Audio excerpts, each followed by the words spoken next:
আসসালামু আলাইকুম এইচএসসি শিক্ষার্থীরা, মডিফায়ার্স নিয়ে আজকের ক্লাসটি।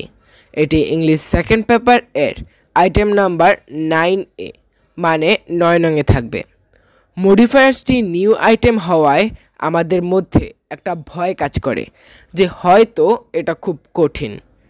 চলো সেই ভয়টাকেই জয় করার চেষ্টায় লেগে পড়ি।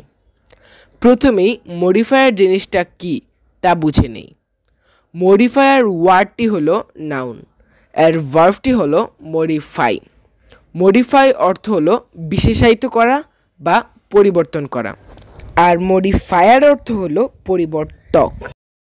ব্যাপারটিকে আরেকটু সহজ করে বলছি। মডিফাই হলো অতিরিক্ত তথ্য দেয়া এবং মডিফায়ার হলো অতিরিক্ত তথ্যটি।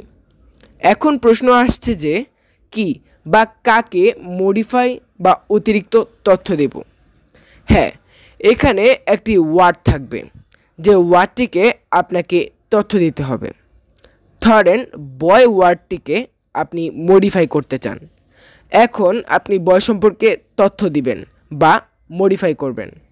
আপনি বলতে পারেন গুড বয়, ব্যাড বয় বা নটি বয় ইত্যাদি। তার মানে আপনি বয় সম্পর্কে তথ্য দিচ্ছেন, তাই আপনি বয়কে মডিফাই করছেন। আশা রাখি কিভাবে মডিফাই করে তা বুঝতে পেরেছেন।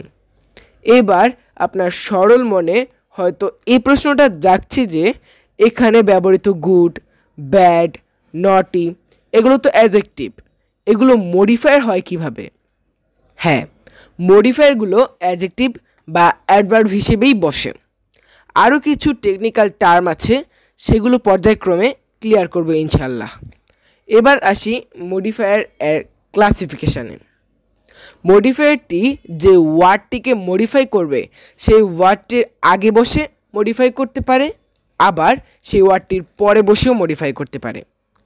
এই অবস্থানের উপর ভিত্তি করে মডিফায়ার দুই প্রকার, প্রি মডিফায়ার এবং পোস্ট মডিফায়ার। আচ্ছা, এবার প্রি মডিফায়ার সম্পর্কে জেনে নেই। প্রি অর্থ হলো পূর্বে, তাহলে বুঝতেই পারছেন যেই ওয়ার্ডটিকে মডিফাই করবে তার পূর্বে বসে মডিফাই করলেই তা হলো প্রি মডিফায়ার। এবার আসি পোস্ট মডিফায়ারে। পোস্ট অর্থ হলো পরে, তার মানে কোনো ওয়ার্ড এর পরে বসে মডিফাই করলে সেটি হলো পোস্ট মডিফাই। আচ্ছা, এক্সাম্পল দিয়ে বিষয়টি ক্লিয়ার করছি। 1 নম্বর, ওয়ার্দুন is a gap boy. Number 2, ওয়ার্দুন ওয়াক্স গ্যাপ। এখানে দুটি সেন্টেন্স দেখতে পাচ্ছি। প্রথম সেন্টেন্সটিতে যদি বয় নাউনটিকে গুড দিয়ে মডিফাই করি তাহলে তা বয় ওয়ার্ডটির পূর্বে বসে তথ্য বা মডিফাই করছে, তাই এটি হলো প্রি মডিফায়ার। এবার চলে আসি পোস্ট মডিফায়ারের কাছে। এখানে ওয়াক ভার্বটিকে যদি স্লোলি বা ফাস্ট দিয়ে মডিফাই করি তাহলে দেখতে পাচ্ছি ওয়াক এর পরে বসে ওয়াক সম্পর্কে তথ্য দিচ্ছে। ওয়াক স্লোলি, হাঁটে ধীরে ধীরে। তার মানে টোটালটা দাঁড়ালো পূর্বে বসে মডিফাই করলে তা হলো প্রি মডিফায়ার, আর পরে বসে মডিফাই করলে সেটা post modifier. Hopefully pre modifier এবং পোস্ট মডিফায়ার কি তা বুঝতে পেরেছেন। এবার চলে আসেন পরীক্ষায় যেভাবে মডিফায়ার্স আইটেমটা এসে থাকে তা দেখি। এই যে এখানে দেখতে পাচ্ছেন এটা রাজশাহী বোর্ড 2016 থেকে নেওয়া। এখানে এ থেকে যে পর্যন্ত গ্যাপ মানে 10টা গ্যাপ দেখতে পাচ্ছেন। প্রত্যেকটি গ্যাপ এ 0.5 করে মার্ক থাকবে। এখানে 10টি গ্যাপের জন্য 5 মার্কস পাবেন। এটি অনেকটা fill in the gaps without ক্লুজের মতন, কিন্তু এখানে কিছু টেকনিক্যাল টার্ম এবং প্রি মডিফাই নাকি পোস্ট মডিফাই করতে হবে এই কথা উল্লেখ থাকে। এগুলো ফলো করেই আপনাকে এই গ্যাপগুলো পূরণ করতে হবে।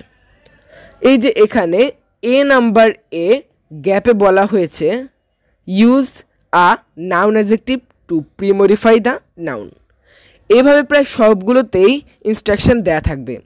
এই ইনস্ট্রাকশন অনুযায়ী আমাদেরকে গ্যাপগুলো ফিল আপ করতে হবে।